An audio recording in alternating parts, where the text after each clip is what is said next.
Hello everyone, আমি দেবাশিস। ব্লগিংটা ভালোবেসেই করি।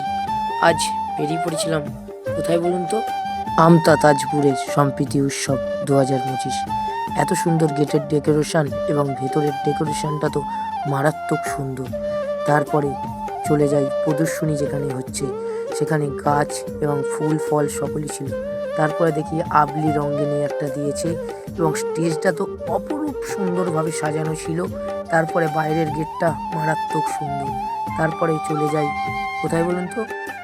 যেখানে পদযাত্রা শুরু হচ্ছে, সারি সারি ঢাক, সারি সারি মানুষের ভিড়, দারুণ একটা পরিবেশ।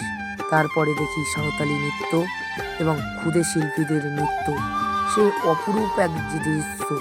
তারপরে দেখি কীর্তনীরা কীর্তন করছে এবং লম্বুরা সুন্দরভাবে হেঁটে আসছে। তারপরে আবারও সাঁওতাল নৃত্য দেখি। পরে দেখি বিধায়কও অংশগ্রহণ নেয় পদযাত্রায়।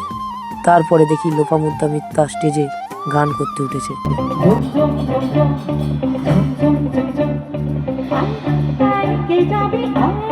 তারপরে দেখিনি অম্ববালির নৃত্য গোষ্ঠীর নৃত্য। তারপরে দেখিনি আর একটা নৃত্য। আজকের জন্য এতটাই, আবারও কাল দেখাবে। টাটা।